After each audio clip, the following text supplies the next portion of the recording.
Oldinlari futbol uchun chiptalarda xuddi mana shu yerdan insonlar xarid qilishgan. Oldin to'pga o'xshagan bo'lgan, hozir dami chiqqan to'pga o'xshab qoldi.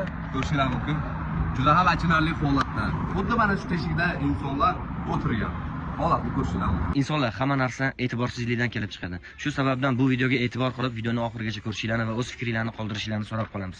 Bugun biz Namangan viloyati Kosonsoy tumanida joylashgan markaziy stadionga kelganmiz. Bu yer 1980-yilda qurilgan, o'z davrida eng yaxshi stadionlardan biri bo'lgan. Bu yerda gala konsertlar olib borilgan. Mana bugun 2025-yil, 45 yil o'tdi. Bundan 10 yil oldin oxirgi marta rekonstruksiya ishlari olib borilgan. Bugun biz bu yerga kelib juda og'ir ahvoldaligini ko'rdik. Mana shu sababdan video qo'yishga majbur bo'ldik. Mutasaddilar, mana shu ishlarga mas'ul insonlar, albatta ishlarni tezlashtirishlarini va tezroq o'yingohni ishga tushirishlarini so'rab qolamiz. Bu yerda yana gala konsertlar, Oliy liga, Super liga o'yinlari ko'rish niyatimiz borligini sizlarga bildirmoqchimiz. Insonlar, mana shu stul, mana shu odamlar o'tirib tomosha qiladigan joylari ahvolini ko'rib turibsizlar. Bu yerlar oxirgi marta 2010-yil, 2015-yillar rekonstruksiya ishlari olib borilgan. Mana bu yoqda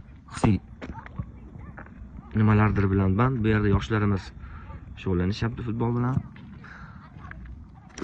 Insonlar, bular hammasi e'tiborsizlik natijasi.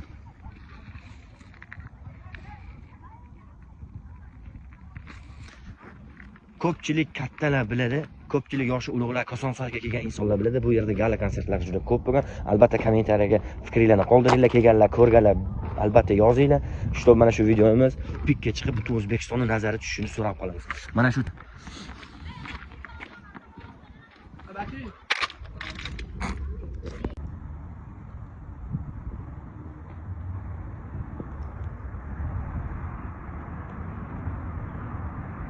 Qo'yishimizdan maqsad hamma narsa e'tiborsizlikdan kelib chiqadi.